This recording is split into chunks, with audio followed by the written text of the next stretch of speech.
Welcome back, everyone.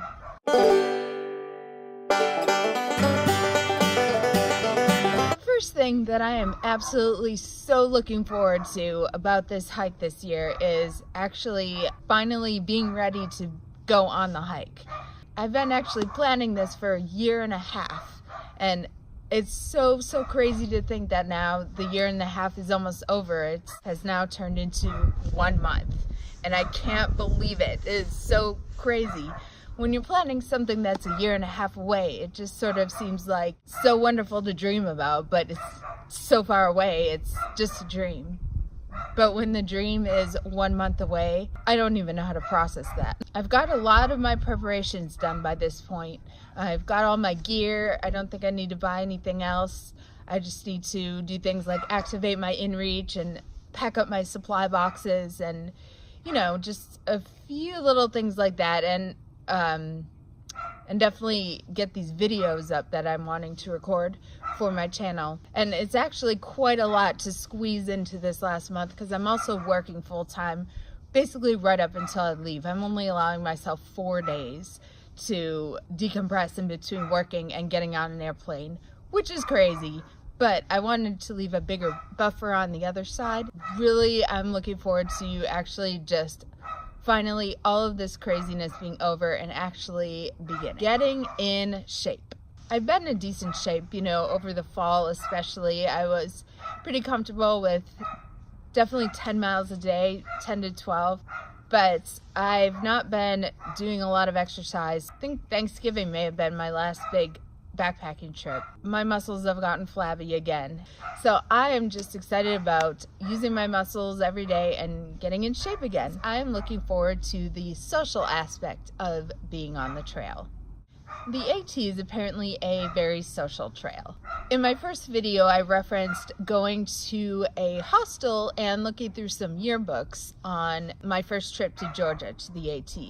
And just seeing all the different kind of people that finish the trail and everything, and just going through those yearbooks, I really realized that I actually really love the culture of the AT. It's not just a trail through the wilderness or through the mountains, but it's a place that's got a lot of some history and it's got a lot of support. So the second time that I got to go to the AT in Georgia, I was there in April when a lot of thru-hikers were still starting, and I met some really fun people there and just had some great conversations. And so I'm excited about who I'm going to meet this year. Whenever I get to meet someone, just seeing what I can learn from them and maybe what I can say to them to help them, because I feel like every single meeting is for a purpose. And I am actually looking forward to the relationships that I'm going to get to have as a result of this YouTube channel. Some of you already knew me, and that's the whole reason you're watching this channel, and so I look forward to sharing all of the things I'm going to be experiencing with you. I wish you were here hiking beside me, but if you're not, I'm glad that you're watching me and you're gonna see everything that I get to see on the AT this year. But also, I think that the YouTube platform is a really great opportunity to actually just meet people you'd never meet otherwise. And I've been on the other end for this whole year and a half that I've been planning this trip. And I've had a chance to just see into others' lives and see the trail through others' eyes that I wouldn't have been able to see if we didn't have YouTube. I'm really excited, pretty nervous still, but also really excited about who I'm gonna get to interact with and who I'm gonna get to meet as a result of this. I'm looking forward to our conversations in the comments, and if I ever get to meet any of you because of this channel, you know, maybe along the trail or anything like that, that's gonna be a really special experience for me. Processing through things about my life. The last 10 years have been pretty intense for me, actually. I referenced in my introduction video that I put myself through school in my 30s. I did both my undergrad and my master's degree all in my 30s. And for most of the time, I worked full-time also. There was only one semester where I wasn't working full-time. And also trying to balance all the other things in my life that I felt were important enough to keep doing through the insanity of school and work. So I've been stressed pretty much for a decade. And yeah, that's part of the reason I wanted to do this trip during the year I was 40, because I really just want to have the opportunity to decompress after a really intense 10 years. I feel like it's been so much that I need to walk 2,200 miles in order to just process through everything that's happened and all I've learned, and also just kind of reevaluate everything I've learned and figure out what I need to be doing, and to pray about and think about everything that's going to be ahead.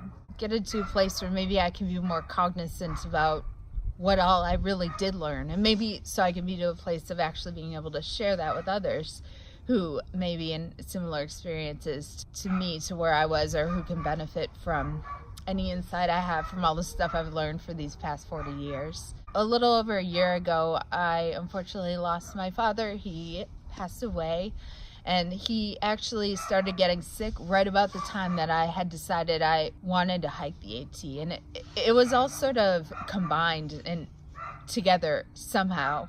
I'm not sure why, but I know they both came up in my mind at the same time. I did learn a lot from him about, outdoor stuff when I was a little kid. So maybe on this hike, I guess I just want to kind of work through all that and really just figure out how I want to live my life in the wake of that. What do I need to prioritize? And getting out of the life cycle. When I was 17, I went on a mission trip to Venezuela, and we did this drama in the streets for a couple months over the summer. This drama was about the journey that every man has to go through, every person in this life.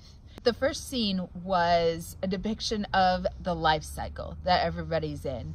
And it's just like, it was these people marching around like robots in a circle, going to the different parts of their lives. There's working, there's eating, and there's something else, maybe sleeping maybe. The whole point of the drama was that there was one man who decided he didn't want to just live that way anymore, just as a robot going from station to station, just going through life like this. And he broke free, and then he just went through some different things, all these temptations and stuff, and he ended up learning what was really important in life, which was relationship with Jesus. For me, how it relates right now is I've really, especially over the last year, definitely longer, but I remember consciously thinking a year ago that I am just living in that life cycle. When I was 17 years old, I got to be in this drama, and I was in the life cycle scene for 2 months. And I would do these robot steps and go to the different stations, the work station, the eating station, and whatever the third station was, robotically. And then, the drama progresses, and the main guy learns all these lessons about what's really important and what's not. And then in the very end, we do the life cycle scene again. And in the second month, I got to be in that subsequent scene.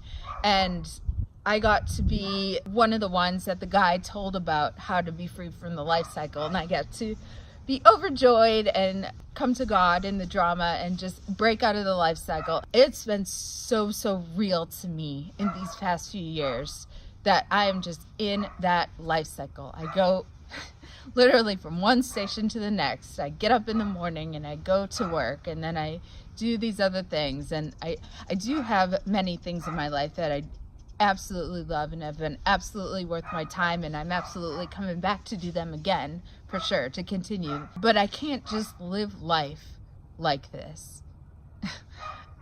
Not like this anymore. I have to find a way to let my life be meaningful in all the days. I can't just do one meaningful thing for 3 hours a week and that's my life. I can't just be trapped in this life cycle just to allow me to have 3 hours a week or 6 hours a week or 15 hours a week doing what I actually do care about, and going on some weekend adventures that sustain me to keep going through the life cycle. That can't be my whole life forever. I can't live my whole life just doing something that I don't think is important. I can do that for a season. I can't live like that forever. I just won't be able to breathe. I'm really just looking forward to getting out, breaking out of that life cycle and just doing something like this, spending 6 months experiencing life in this way as I work through what the next step is, what the next stage is, to live life in a way that I feel that what I'm doing every day is important overall. For now, the first step is walking for a long time, which I think is what I really need in order to be able to get to that next step. The unexpected and the unknown. I know that this journey is absolutely not going to be predictable. I know that it's going to be something new every day. I know I can't even imagine what's about to happen and how I'm going to change and what I'm going to learn. And I'm really super glad that I'm going to get to share it with you, and we're going to get to experience it together. Thank you so much for being here, and I hope that whatever you're doing, you are going to have an amazing rest of your day.